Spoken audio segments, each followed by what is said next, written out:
evening and welcome to another edition of HGP Sport. For today, I'm Jadon Samuels. Thanks for joining us. CPL News. The Guyana Amazon Warriors have opened their 2019 CPL account with a 13-run win over the St. Lucia Zouks at Providence on Thursday. Here is that story.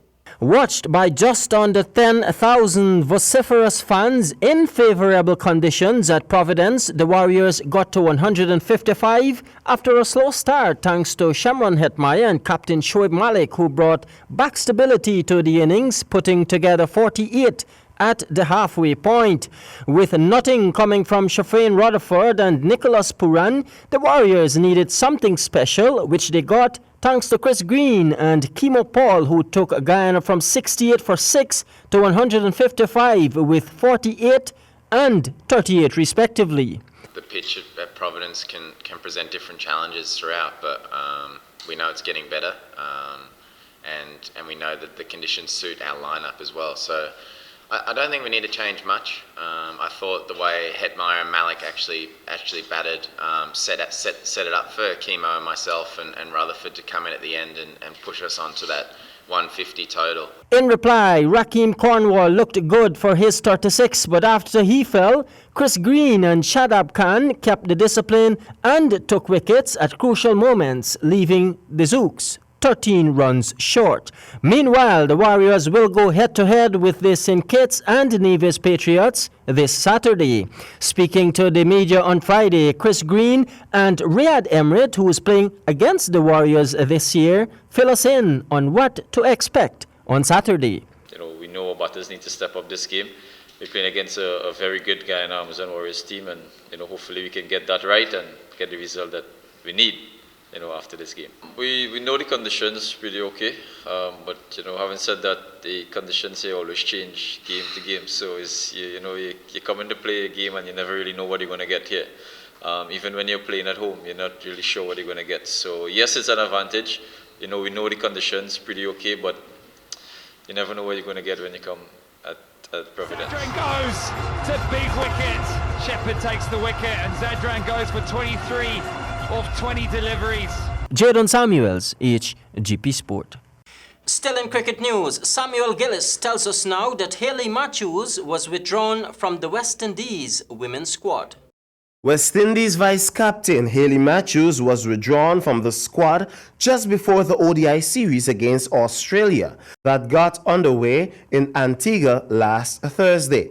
According to Cricket West Indies, the 21-year-old all-rounder was charged with a code of conduct breach for an incident that took place on Wednesday in Antigua. While the exact nature of the breach remains unclear, the Barbadian sportswoman will be sitting out this series. The matter has been referred to the CWI Disciplinary Tribunal. Matthews being out of the series is another blow for the West Indies, since several senior players are already missing from the squad due to injuries. Meanwhile, the selectors have named Shanita Gridman, an uncapped 21-year-old off-spinner from Guyana, as a replacement for Matthews. Hayley was initially selected as part of the 13-member squad. For HGP Sport, I am Samuel Gillis. Let's turn our attention to some football news. Petro Organization and KFC continues the talent search at the youth level, teaming up again for this year's Goodwill Games. The details in this report. After a fruitful stint last year, fast food giant KFC has trumped up $2.5 million this time around for what is slated to be a football-filled December. French Guyana will field two teams, two from the interior, with the first and second place finishers for the upcoming Guy Oil League to round up the 6-team tournament. Revealing the teams participating in the December tournament, co-director of Petro Organization, Troy Mendonza, explained that encouraging competitiveness and creating an environment that allows for growth is what the tournament is about. We're going to bring two teams from the interior, which is going to be Ramadan and Nanai. We were engaging a team from Suriname, but because of the timing, they would have put us on to USL Montjoli Academy from French Guiana. And we will be bringing back our good friends from Trinidad and I team, and the first and second from our Gaia League will make up the 6 teams. We want to see this tournament grow. We want to see this series grow, and we want to create the atmosphere that allows for locally teams vying to make the final teams that is going to compete in this tournament. And like I said, our vision can only be achieved through the support of KFC.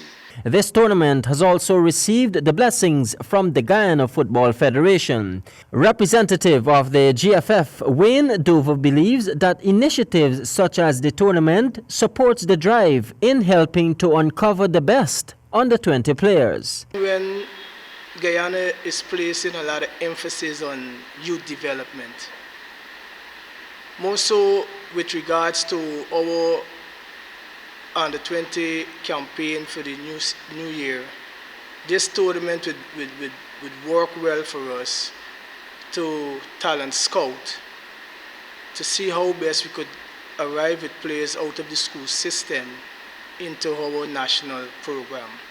Before handing over the $2.5 million, KFC's training manager, Charissa Rampersad, described the state of local football as encouraging and expressed pleasure that KFC is on board yet again.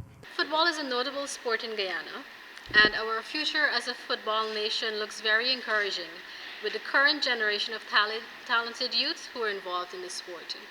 The tournament kicks off on December 15 on completion of the Guy Oil League. Jadon Samuels, HGP Sport.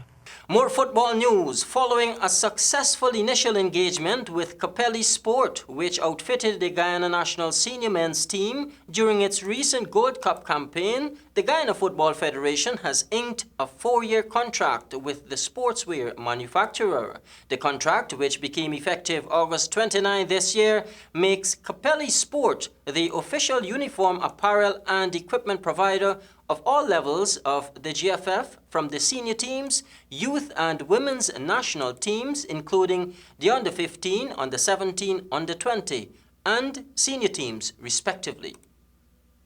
And finally, in sport this evening, all roads lead to Masjid Street, Metamirzarg, West Coast, Demerara on Sunday for an exciting Domino's tournament. Here is that story. The Georgetown Domino's Association will be hosting a tournament on Sunday at the Ravo Shop Masjid Street on West Coast Demerara. Domino action, whether with matching tickets or strategic placement, will start at 14:30 hours with an entrance fee of $12,000 Guyana per team. The winning team will take home a trophy and $200,000. Runner-up, a trophy and $100,000, while third prize will be a trophy and $50,000. The most valuable player in the final round will pocket $5,000 Guyana dollars. In the recently held New Amsterdam 4-game competition, Phantom marked 58 games to emerge champions. Mix-Up took the runner-up spot with 55 games, while Providence finished third on 50. Domino continues to serve as a medium through which clubs and patrons can come together to enjoy mathematical fun and social cohesiveness. For HGP Sport, I am Samuel Gillis. That concludes our cast for this evening. I'm Jadon Samuels, reminding you, as always, say yes to life, yes to sport, and no to drugs. Good night.